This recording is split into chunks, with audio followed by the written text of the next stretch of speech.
Welcome to Yep Yeah Yes with Marissa and Tamika. Today we're going to be talking about culture vultures. Why you sound so sad? Huh? Why you sound like that? Like what? Hello. Oh, I don't know. Anyway, well, hello. Jeez. Do I interrupt your intros? Supposed to say yes. Sometimes, yeah. if you really want to get... Really, Pico? You ain't barked all... This guy. This guy. You know. Are we trying to be all up in the video? All up in the video. Anyway, how are you? I have no idea. This dog keeps barking. I'm great. How are you? I'm good. So today we're going to talk about culture vultures. When you think about culture vultures, when I think about culture vultures, I think about people who pretty much their whole way of being is a ripoff of somebody else's culture to make it their own, or what they think is a culture. You know what I mean? For example, I think about Chet Hanks. Oh, with his soca, his West Right. Indian accent. First it was I'm a hood quote unquote hood black, like how people in the hood act, quote unquote, which is a stereotype in itself, because it's like one of those things where one voice among many is the loudest voice, and we're all supposed to assume that that's how everybody is, and that whatever it can be, you know what I mean? Right. And you can correlate to anything in life. But so I'm thinking Chet Hanks. I'm thinking of the girls that started the renegade dance, and then come find out, it wasn't them. They never gave credit. So Right. it's like that kind of thing. You think they were forced to give credit? I think they were forced to give credit, but not by an outside source. I think within their own team, like let's figure this out. Let's jump on this before it gets bad. Yes. Yeah. But you... okay. Okay. Yep. So don't start a sentence and then shut up. No, because I want you to finish your train of thought, because I have a tendency to interrupt you and go off on tangents. No, I'm just saying. My whole thing is just that's, to me, is what a culture vulture is. Someone who just pretty much takes over, like sees something, says, "Oh, I like it," and then just makes it their life, makes it their thing, but never ever gives credit to where they got it from. Now, I want to take that statement and go to Chet Hanks, because you brought him up before. He has made mention how he appreciates black culture and Caribbean culture, and that's why he does what he does. Okay. Do you feel like... I think that's a step. It doesn't change the fact that he's still a culture vulture, because at the end of the day, just Tom Hanks' kid and Rita Wilson's kid, and like even like he has that TV show Tales on BET, which is, have you ever seen the show? No. It's basically a show that turns hip hop songs into little movies. Okay. So think like that sounds fun. Morning by Biggie. The lyrics are turned into like the actual TV episode. Yeah. Okay. So he stars in this show. This is Chet? Yeah, Chet is one of the stars of the series, and the series was started by what's his name? Murder Inc. Irv Gotti. Okay. So anyway, so he's on that. So he's just like, it reminds me of like Tupac. Like you make a movie and now you live in it. But Chet Hanks is kind of opposite in a way, because he was assimilating, quote unquote, this culture, and then based on how he acted, because he wasn't brought up that way. But if he appreciates it and gives homage to it. But he's appreciating, giving homage to something that's not even like real. Like to me, it's like you're. This is what I'm saying. Like when all it takes is one person or a group of people to say this is how black people act. Like, how is that giving homage? Like, yo, what up? What up? It's like, really? That, to me, that's disrespectful, in my opinion, because you're saying that Well, this but is how black people act. I want to be like this. I want to be like. Do you understand the history of that? Of why people might act that way? but I'm just talking about Chet Hanks right now. Yeah, so am I. But do you genuinely believe that he does not understand where the culture's coming from? I do. I don't believe he understands. I don't think that he's in these economically depressed areas and understanding why people may talk the way they talk, why they're acting the way they're acting. You know what I mean? Do you believe you have to have lived in these economically depressed areas in order to appreciate it? I don't think he's appreciating it, though. It seems mocking when you do that, because who the hell, when, think about like In Living Color, when the homeboys, it's like one of those things, like, yo, what up, nigga, what up, what up, what up, you know what I mean? It's like a caricature. And so when you live your life that way as a caricature, it's like, so you're making light of a situation that is like real for people.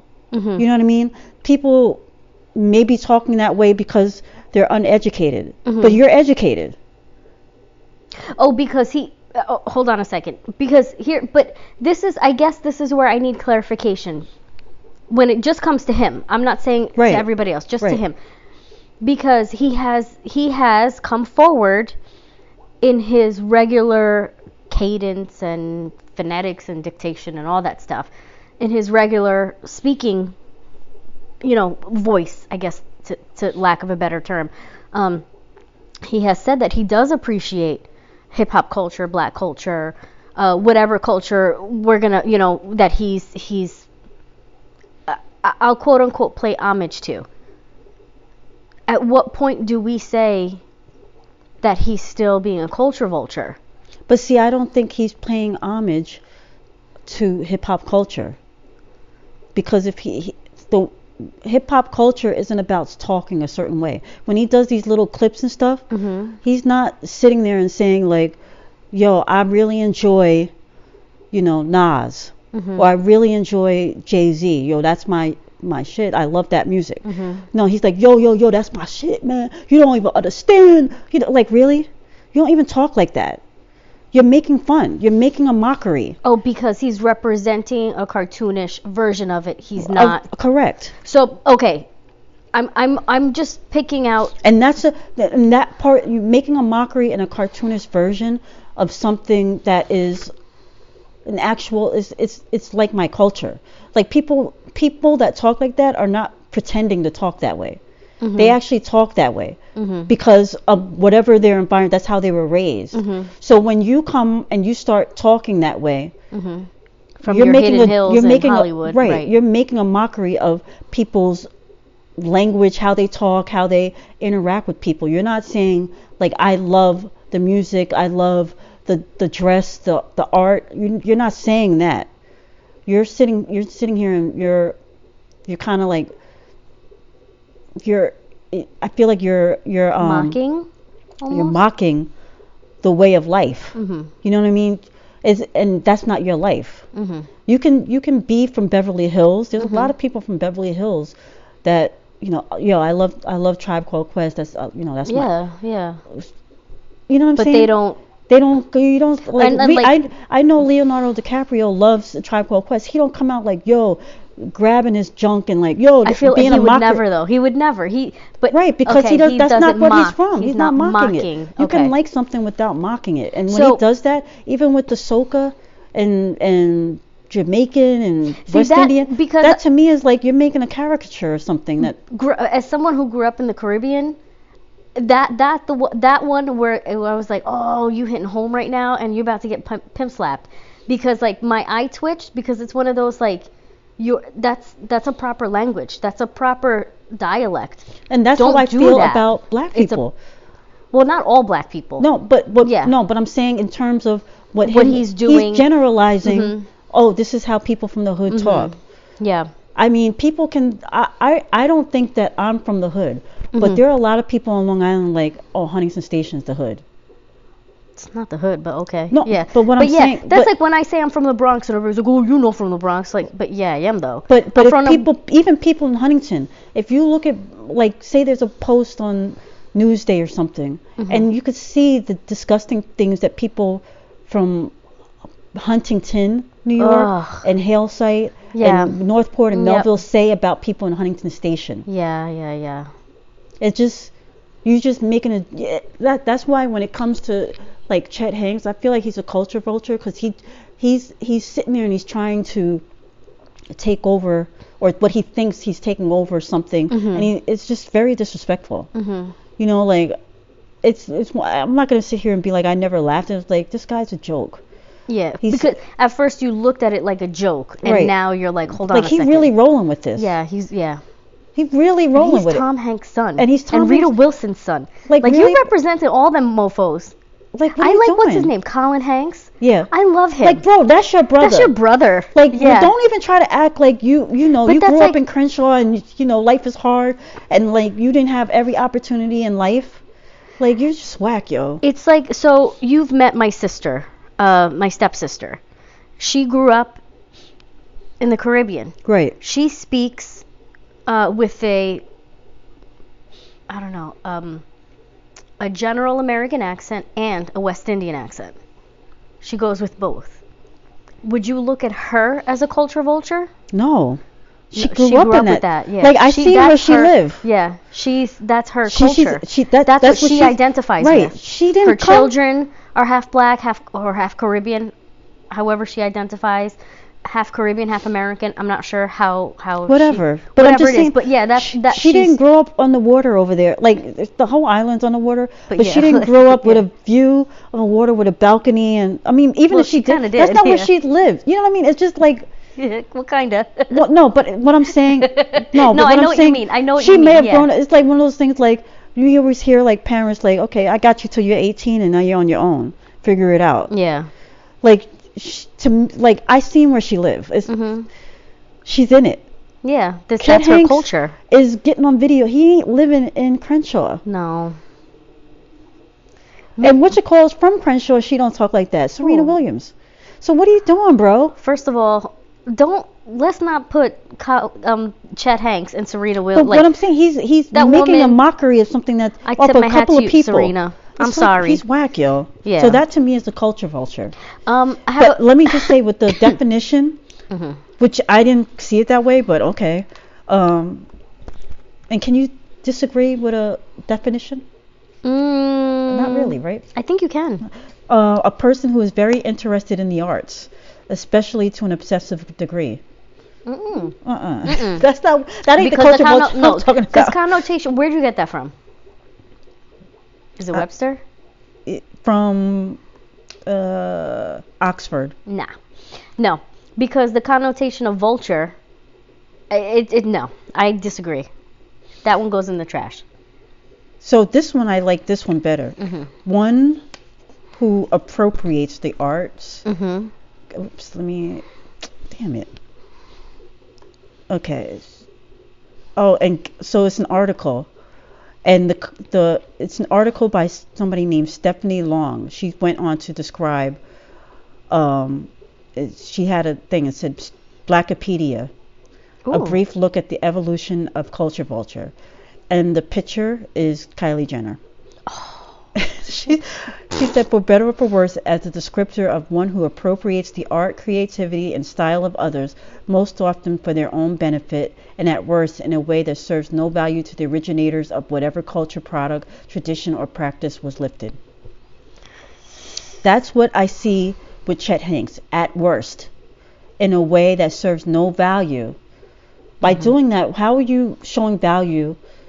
That's I think, okay, so that's where I like that definition. Yeah, it shows no value to the originators of whatever cultural product, tradition, or practice was listed. Yeah. Like, what value are you shown by doing? You making a mockery of it, bro. Yeah.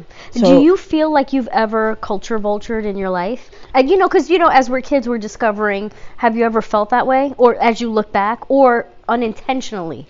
As a black person, I don't think it's possible to culture vulture, be a culture vulture.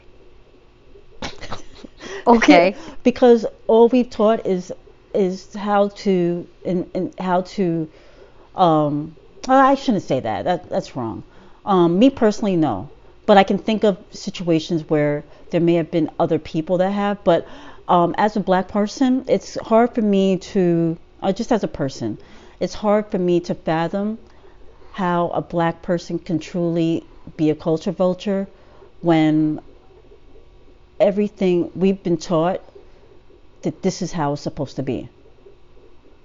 You know what I mean? I feel like I'm gonna say something you're not gonna like. Okay. Let me finish. It has nothing to do with you personally. Let me finish my statement. Gosh. No, let me finish my statement and then we can dissect. So let me get my thought out. Just say it then. I'm prefacing. Calm down. Let me talk. Let me talk. So I feel like culture is the subculture of America, and I'm not going to say just black people. I'm going to say urban, because that's going to encompass multiple ethnicities, races, and things like that. I feel like we self-teach. There's corporate, like I'll say Marissa. There's corporate Marissa and there's Bronx Marissa. Mm-hmm. When you go to corporate, Marissa, you got to act a certain way. And then when you home, you could be Marissa. Right. And I feel like, not that that's a culture vulture, but I feel like we self-teach ourselves to almost, and I understand that that's in essence assimilation, but it's also culture vulturing because you believe it's not authentically you. You are representing what you believe is appropriate for culture. What's to say, Goya and white rice eating Marissa is not appropriate for corporate? I'm going to be appropriate no matter where I am. Right.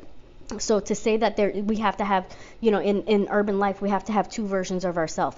I don't believe that is a healthy way that we teach ourselves and teach others to be. And then we can't turn around and say, Becky from HR didn't know that you can't be touching my hair.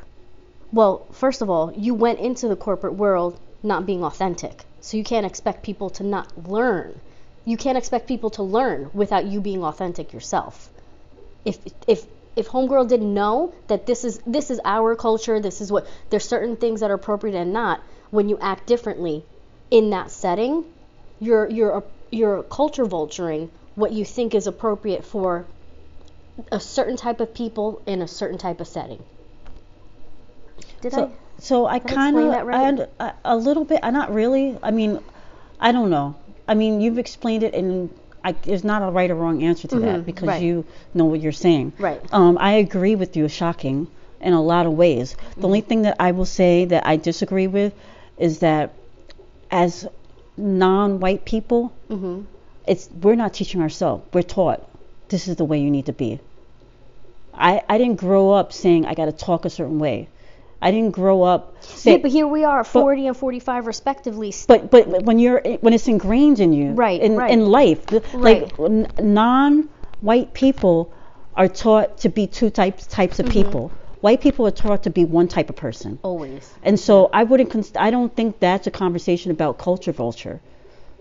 It's about understanding your own culture and recognizing American culture. But this is where I say that we're teaching ourselves because we're perpetuating. We keep perpetuating these cycles because listen, there's nothing to make yourself or your culture palatable to someone else. I don't believe that is healthy and productive to how we intercorrelate with each other for our personal growth, professional growth, and whatever else we're looking to make this country into, I'm trying to be best is all I'm saying. So for me to make myself more palatable to someone else, that's absolutely incorrect. And I don't think that we should keep teaching ourselves and teaching other people and making it okay when we hear our elders speak to us in a certain way and to make sure that that's appropriate. I'm confused. So you don't think it's okay for us to tell other, you say white people, that this is what I do and get on board or not? No. But no. No, that's not what I'm saying. What I'm saying is, I don't think it's right that we teach ourselves, right, as we're talking to each other, and we teach our kids. Um, you have to be, Marissa. Corporate Marissa is different than Marissa at home. Right. Like, no, Marissa's Marissa. That's it. You be authentically you, corporate or not. Okay. And that's how we teach each other how to respect and understand each other's And it's subcultures of America. Yeah, I agree. It's a long process, but at the same time, I also, if Marissa's mic is messed up, the mics are messed up, because if you keep moving it, remember, it's staticky. So if people hear staticky, then we apologize. My bad. She said some great stuff that you probably won't even hear. I don't know. I'm really smart. We'll see. I promise. But I agree with you. But at the same time, I also recognize you're in the school system. You know what's being taught. You can only do so much. But but wait. So you can do so much in your school. Mm-hmm. But we're being taught white culture. You know what I mean? So it's up to us as individual non-white people to maybe educate people around us and so on and so forth. But I don't consider that as being a culture vulture when this is what we've been taught. And now it's just a matter of, okay, we've been taught this. Now we're going to take what we know and kind of like also not leave what we know to be our life behind. But see, our culture behind. And this is where I'm standing by my statement, because as we speak to each other, we believe corporate America is Anglo. So you have to fit into an Anglo box. But I'm not talking about corporate America. I'm talking about these United States of America. School system is not, I mean, you can look at it as corporate at the end of the day, but we get our education from schools. We get our education, you go to a supermarket and people there, how they treat certain people, it's society. And you can either just go with the flow, or you can allow, your own culture to come and shine through. You know what's funny to me? The other day we were at your house, and me, you, and another member of your family, and the person said, I don't know if you heard it. I don't know. I think you did. But me and you were having a conversation, and the person was sitting there. And that person's like, wow, I've never seen this side to you. I've never seen this side of you before. It's like, she said to me, Tamika, she was like, I've met you like a couple of times or whatever. And this is the first time I've seen Marissa like this comfortable and act this way. And I thought to myself, like, not at that moment, but later I thought to myself, like, wow. Like, I didn't hear that. I thought to myself, like, wow, she can't even be real with her own family. Even if it's not like blood family, like, what are you doing? You know what I mean? Because I'm not comfortable. Oh, that's funny. I didn't hear that. Because you remember you cursed? And I was like, oh, what you cursing for? And remember that in the moment that you said like shit or something like that. But me and you, we always curse. Yeah. But this person has never seen you act that way or be that comfortable. And that person's been in your home. Yeah, and yet you still haven't been I'm not comfortable.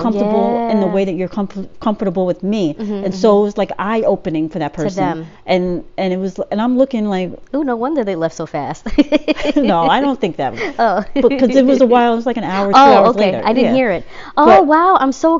But I was thinking, I'm thinking about it in this moment now. It's like, and that person is a white person, and so I'm thinking in this moment, I'm thinking about that moment then, and I'm like, okay, so you're but I know that this isn't be true, because I know that even around your Puerto Rican family, you're a certain way with them than you are with others. You know, you're able to, like, let me fit in where I fit in. You know what I mean? It was just different. I looked at her like, what the hell are you talking about? Well, see, with that, the person that we're talking about right now that said that they've never seen me so comfortable, they're an unintentional racist because they just don't know any better, and I'm not here to educate her. No, you sigh, but there's a whole layer of I'm uncomfortable when I'm with them, because conversations can take a hard left turn with them, and it's extremely unsettling, where I feel like I'm constantly on edge. But that shouldn't prevent you from being your authentic self. however they act. You know what I mean? No, no, that I get, but I'm just not comfortable. No, and I understand that. Yeah. I have moments like that too, where I'm not my true authentic self, because I'm like reading the room. I see how people are every time I'm around them. I'm like, you know what? I'm not trying to be my authentic self right now. But you allowed yourself to be your authentic self with me in the room. That's what I'm talking about. You know what I mean? It was like, oh, okay. Well, apparently Pico agrees. Right. But so when we go back to, I mean, we took a hard left, as you just said, a hard left. Hard left. In this conversation, but I think it's worth mentioning the fact that as non-white people, we are always forced to be multiple layers of people. Yeah. Whereas white people, I feel like they have the privilege of just being. Like, yeah. And it was funny because I saw a meme on social media, and they were like with black people. Stop beating up the dog. They were like with black people. Like, white people don't know that we got there's layers and levels to this. It's like the voice when you know there's like a white person, hello, yeah, how's it going, good to see you, and then when you're like, yo, what up though, you know what I mean? Yeah. You're able to flip from one, you know. Did you see I sent you this comedian, I sent this to you the beginning of the month. It's how white people get their culture. Rosebud Baker. What is her name? Rosebud Baker. All right, so I'm gonna have to post that. But talk about it. What is? It's hilarious, and she's like, "What are you talking about? That is my culture." Like she's saying how like she's being appropriate in it. Like you have to, in the context of it. She's like, "Isn't stealing culture white culture?" Like, of course it is. That's the only thing I know, to pillage and plummet and take and steal. Like, I don't know any other culture. Her grandfather is the Secretary of State under the first George Bush administration. Oh, okay. So she talks about that a lot, and she says how, but what else am I supposed to do? I thought But if we're going to look at it that way, then we're going to have to look at... It's tongue-in-cheek. No, yeah. But there's a lot of truth. Like every comedian, in every joke, there's truth. And so even with that, I believe there's truth. Because, yeah, that is the white culture. Yeah. You know, stealing. Yeah. But at the same time, when I think about, like, we'll go back to slavery for a minute, okay? I don't mean to get this deep, but a lot of people like to think that white people stole the Africans from Africa. No, they bargained with Africans who were in control and purchased. They stole. I mean, they stole, but they manipulated the situation where there were a lot of Africans that actually stayed there and they benefited off of the slave trade. Slave trade, yes. You know what I mean? Yeah. They're like, okay, you can have I want whatever the case may be. So it's like, okay, so our Black people, do we have a history of being, are we greedy? Is that our history? I think it's human nature. I think that's human history. It's human nature. But then it's also human nature. If that's the case, we're going to look at it that way. Because a lot of Black Americans originated from white Americans. So then we have it on both sides. We're greedy and we're thieves. I think that's human nature. But that's the id that we keep fighting against. But look at Adam. The greedy mofo took an apple. Like, really, bro? Was you hungry? Yeah, just because she told you to don't mean you have to, stupid. So that's what I'm saying, you know? Yeah. And like, really, God, always, you had to take a rib. Really, God, you had to take a rib. Like, really, come on now. Yeah. So take responsibility, Adam. I'm just saying. And that's the Bible lesson for today. Oh my gosh. But so before we end this topic, I also want to talk about the culture vultures with the chicks with the renegade dance. Oh, okay, my so Lord. these girls, I can't remember what their names are, but anyway, young you can Anglo ladies. These two girls, and this is what I just want to say something, because I know you're gonna post a clip of I'm probably not going to post it. I haven't been doing clips. I've been doing the clips of us because we are the stars. Yeah. You know what I'm saying? But hold on. Anyone who looks on social media sees the clip of homegirl who originated and then the two Anglo young ladies. Here's the thing that I've always been taught. If you're going to borrow something from somebody, you better body it. And if you don't, right? Like make it your, like you better body it. Make it your own. They should have never did the video with the originator because she put them to. I'm saying some people's bodies just don't move the same way, and I get that. But if you're gonna take something from somebody, body it. And the girl, the originator, she's a trained dancer. So what? She ballet. She takes That's like ballet. me standing next to Jennifer Lopez talking about, don't I look young? Like, word? Really, bitch? No, you look young. I know I look young. You look younger than you did yesterday. Bitch, shut up. When did I got new oils. I got new oils for the skin. Thank you. No, but hold up a second though. But for real though, like sometimes you see some people like, oh man, y'all don't stand a chance. Like, why you get in the ring? But you're cute. But are we, at the same time, I have to step back for a minute because they are like, they're teenagers. You don't, like, you wasn't taught, you don't know no better.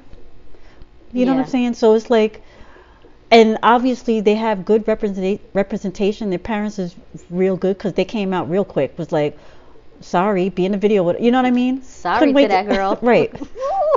But you know that goes to the history of the American culture. Mm-hmm. It's always been about appropriating from this one, that one. Mm-hmm. You know what I mean? Like, yeah. Like I saw somebody on social media was like, black people been appropriating from Asia for years. They taking their hair. You know what I mean? We ain't got no choice though. That's the thing. We ain't got no choice. They're selling their hair. But yeah, they do that for religious reasons.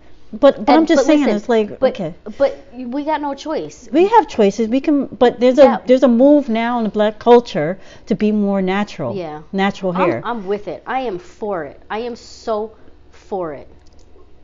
I'm not. I mean, I'm for it in the sense that I'm not getting no creamy crack no more. Do you know what? My daughter and I had this conversation yesterday about black hair or textured hair or whatever. I told her. Did she tell you about the conversation I had with her in private? No. No, go ahead. Finish what you. I need to know. Because I spent the night here like last year, mm-hmm. like something like that, and I was brushing my hair. Right. And don't forget what you're going to say about it. No, I won't. But this might give a little context. Right. Brushing my hair, and she's standing on the toilet because she can't let nobody ever be by themselves. No. And I'm brushing my hair, and she starts to touch my hair. Oh. And I said to her, I was like, you're not supposed to touch black people, but especially anybody's hair without being invited to touch it. She's like, what do you mean? I was like, every part of your body is your body. If somebody doesn't invite you to touch it, then you don't touch it. That's a good lesson. I was like, if you don't want to give, somebody says, can I have a hug? Mm-hmm. You don't just hug them. Yeah. Any part of their body. So I'm going to let you touch my hair because I love you and I'm allowing you to touch my hair. But mm-hmm. don't ever touch anybody's hair without them asking you. Right. She's like, okay. So go ahead. So what's, you know that new show, Love is Blind? Yeah, I haven't seen it yet. On Netflix, right? Girl, I thought you were watching it. I haven't. I started binging it because I thought we was going to talk about it today. Oh, my bad. Did we have this conversation? No. Well, we said we were going to watch it, but we didn't say we were going to talk about it. No, not. That's what I'm saying. Not on the show. I thought we was going to talk offline. I'll binge it and we'll catch up together. Well, go ahead. Until I had to cut homegirl off, I didn't realize that the show was going to get like she young. So you're not watching it no more? I am, but she can't watch it with me no more.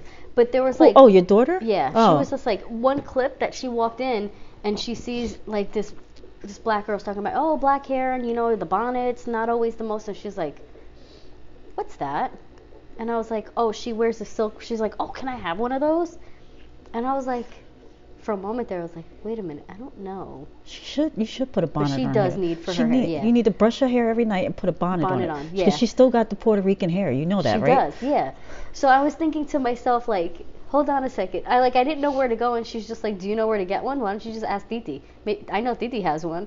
And she's like, does Titi do all that stuff to her hair to make it flat, or is it like that? And I was like, that's a conversation you have to have with her. I'm not sure. I just didn't feel like going down that road. And she was like, she goes, I feel like the hair that like just comes out of your head, meaning like untouched with chemicals. She's like, it's always really pretty. I like that everyone has just different hair. She goes, it's a shame that everybody's mommy doesn't have a chance to talk to them about loving just them and like what grows out of you. Oh. All of a sudden you wanted to cry, yeah, right? A little bit. I'm getting teary-eyed now. She's very inquisitive. Yeah. She got way too many questions though sometimes. Be like, not today. Let's schedule this. Let's schedule a day where you just ask me everything. But you trying to watch Love is Blind, and here she come with the, where baby's born. You got questions. Get out of the room. But go put on a cartoon. But that speaks to like I said, I don't put the Krispy Kreme in my hair anymore, and for all intents and purposes, my hair is natural. But is it natural if I don't, because I brush it every day and I just let it grow? Obviously, my hair is not bone straight. Yeah, neither is mine. But I mean, but like really, I says all that to says. So is my hair not natural because I comb and brush it straight every day? I mean, yeah, that's a good question. Is that not like what am I supposed to just like wake up in the morning and just keep it going? Moving? Like there are people that put chemicals in their hair. I would have. There are black people that put chemicals in their hair in order for it to coil up and get that. You know what I mean? Same with like Dominicans, Hispanics, Caribbeans, everywhere. I just feel like the whole shameful thing of like, oh, your hair now it's like turned into like if your hair ain't natural, you whack, or you're appropriating a culture because you wear your hair straight. It's just. Oh, that's interesting. I didn't think on that. Meanwhile, we grew up believing that bone straight hair is the move. Yeah. And I still have those biases when it comes to my own hair. But even though I wear a bun every damn day. Yeah. Except for the clips, I let that shit flow. Oh shoot. Then I put it back in the bun. Sometimes I be rocking my curly hair, and I love it when it's curly. Yeah. And I love it when you have it curly. I just can't have it this long and curly. It turns into a rat's nest. But I think to myself, like, do I straighten my hair because of that, like, Hispanic culture with the whole, like, make yourself as Anglo as possible? Or am I doing it because it's easier? For me, it's easier. I believe it's easier when it's straight. It's like I have my hair out, and it's hard to put in a ponytail. Yeah. You gotta still brush it. Girl, I have obnoxiously long hair. Yeah, everything is like a little too tough. Yeah, so there you go. Anyway, let's switch to yep, that's trending. So I want to talk about bullying, specifically internet bullying. Shout out to First Lady with her Be Best campaign, going great. Be best. I'm always trying to be best. Be best. So specifically, I want to talk about this kid, Quaden from Australia. His mother posted the video a couple weeks ago with him crying, and people were like, "Why is she posting video of him crying and talking about he's suicidal?" In the video, if you watch the whole thing, she specifically said, "I hate that I'm doing this, but I'm at my wit's end. I don't know, like I just need help. What am I supposed to do? I don't know what else to do." That's the reason why she posted the video, and I have no problem with that, Yeah. But then, all these supporters started filing in, and then of course, because social media is the deep dark black hole pit, it turned into he's 18, which is funny because just before when I showed you the thing, you're like, he's 18, and I'm like, that is the power of social media. Yeah. They've turned a lie into such a truth that people actually believe it. God. And I'll just say this. I want you to, you were saying, what about the videos? And there's also clips. I want you to think about the picture that your kids took on the rock and remember, like, greatest hip hop video ever. Yeah. You know what I'm saying? Like, people stage photos all the time. All the time. Yeah. You can't believe everything you see. I had this whole, like, as you're talking and I'm looking at the internet, I had this whole, like, Dante's Inferno.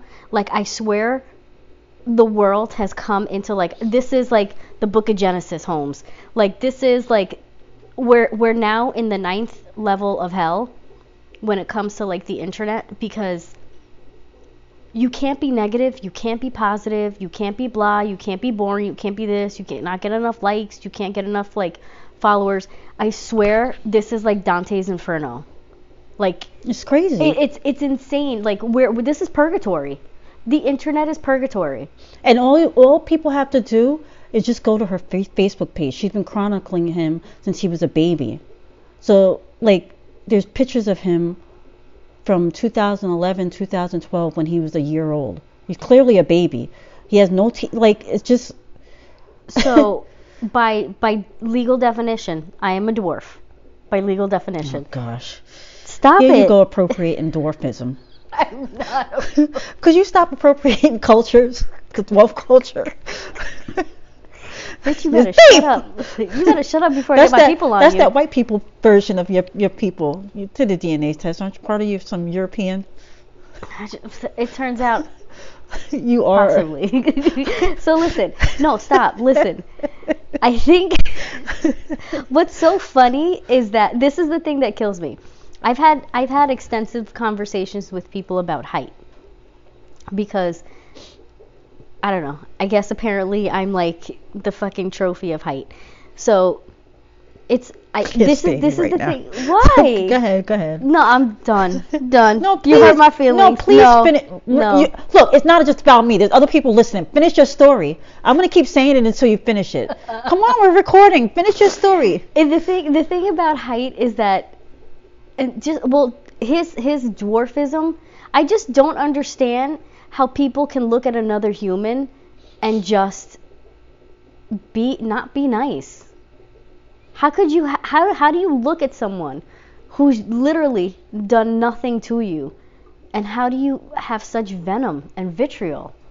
You know what's also disgusting is like, what if he was 18? So that makes it better.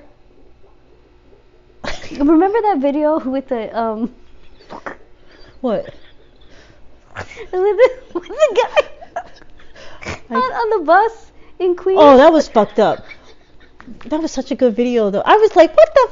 And then you look and he's like, that mofo was 18. He was like 25. He was 35. Oh my gosh. Oh my gosh. And people like, fucking Jamaica. This is why Jamaica Avenue is trending.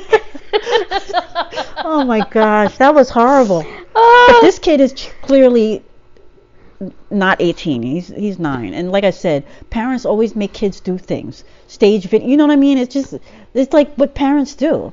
Like, come on, post, do this, you know what I mean? It's like you're a kid, like whatever. It's a video. He's 9. He's 9. It is what it is.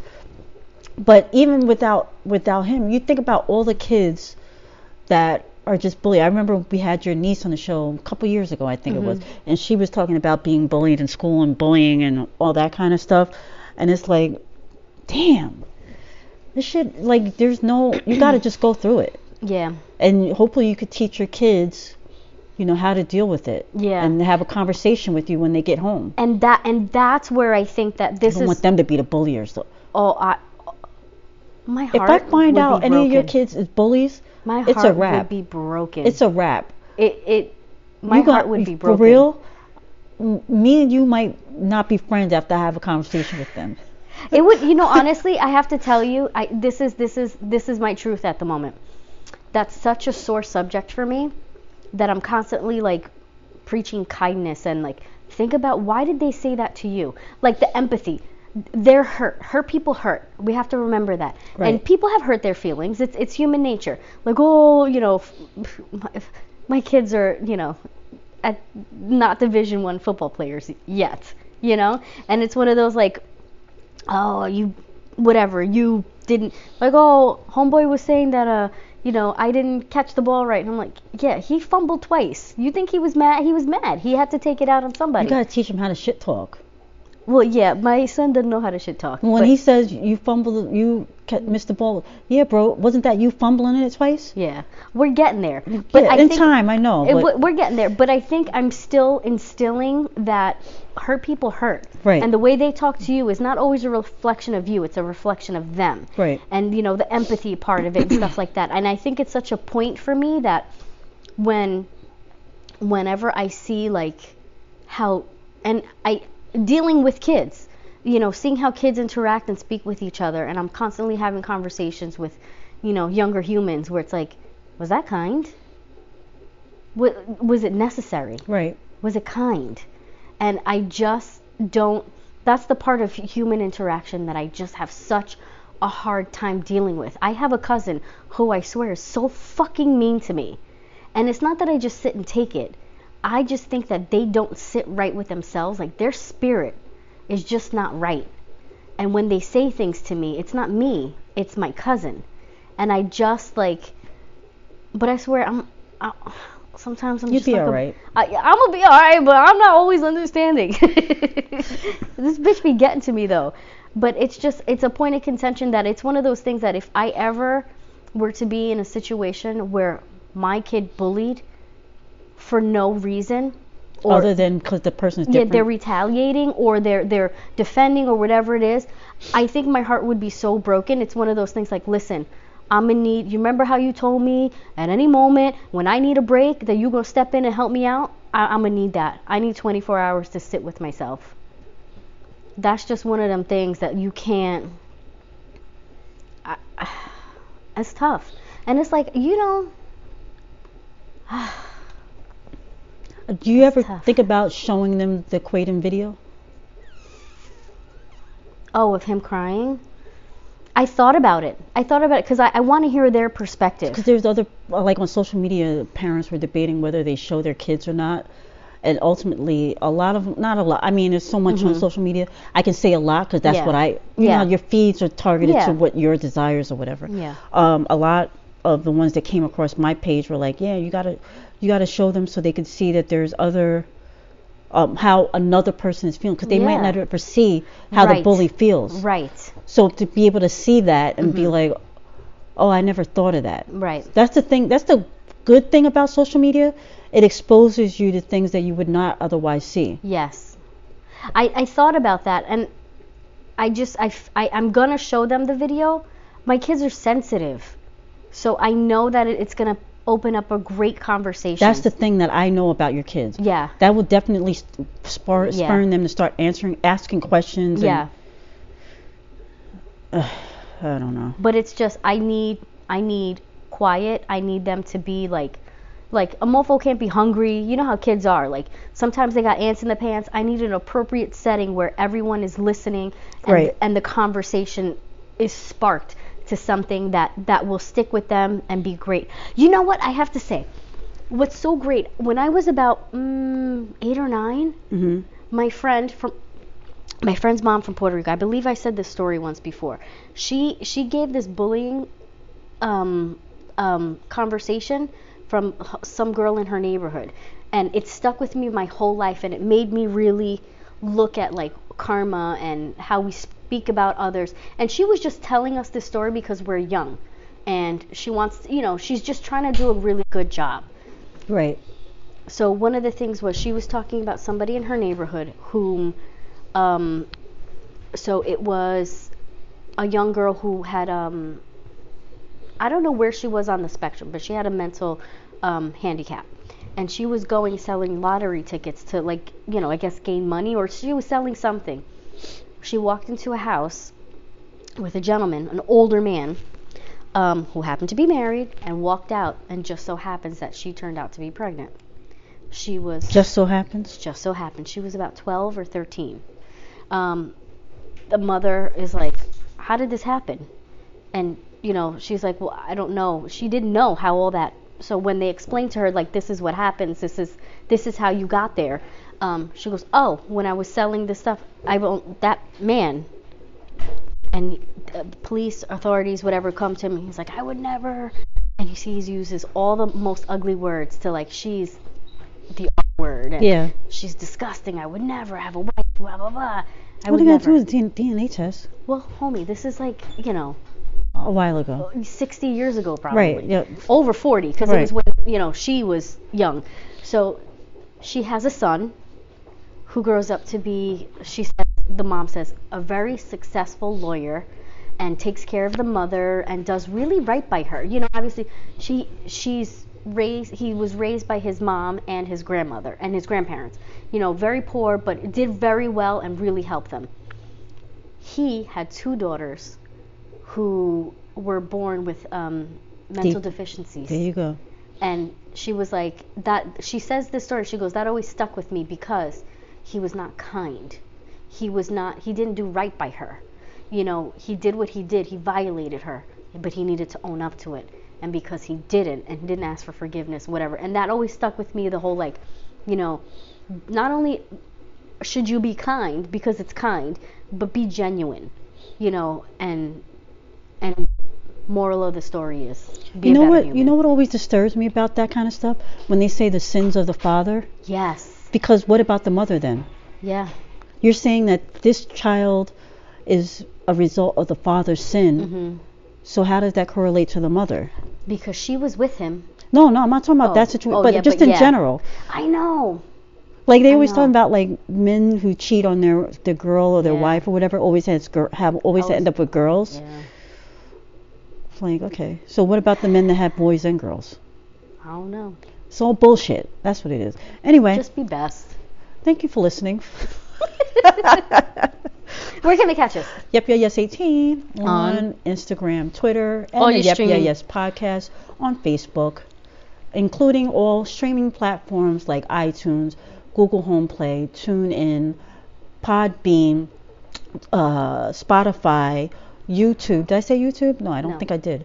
And all the other streaming platforms. You can catch us.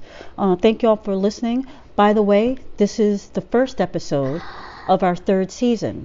Yay! 3 years, homie. Can you believe it? What is the best moment that happened to you in the last 3 years? On the podcast or just in my life? No, just in life. Because this podcast is about our life. Homie, I win every day when I wake up. No, one moment. I fucking wake up every day. Okay, well, my best moment. So I got these pair of sheets. It's great. Thanks, Mom. All right, y'all. They were so great. I love them. They were so good. I bragged to her like a week, and she sent me 2 more packages. Hey. Girl, I got 4 sets of sheets that are amazing. Okay. I sleep so great. You need 4 sets of sheets. What? You can never have too many sets of sheets. Oh yeah, you can. Really? Oh, maybe it's just me. I'm weird. Well, you gotta wash them, and you know. Yeah, and then you put them right back on. I like to have multiple sets of, you know, you have the summer sheets and, you know, the dark sheets from the winter. It's just, I love it. I got 4, I got probably, altogether, I probably got about 7 or 8 sets of sheets. I don't even have 7 sets of sheets for my house. No, you gotta have multiple, you know, you get tired of the same shit. You know, you want to switch it up. I throw them out. And buy new. No, I mean I throw out sheets, but you know, I just my mom gave me the 4 sets. I threw out 2 sets. Okay. So I gotta put me onto these sheets. The sheets are I love it. I always have multiple sheets. I gotta switch it up. I gotta find out from other people. I need to know how many sets of sheets. So you're not taking. So really? So my word's not good enough. See, this is the story. This is the story of our friendship. I tell you something, and you go for validation from another person. No, do we not do questions for our new clips? Do we not do questions? Okay, so that'll be the question of the week. Oh my Lord! I'm sick of you right now. Anyway, thank y'all for listening. Bye.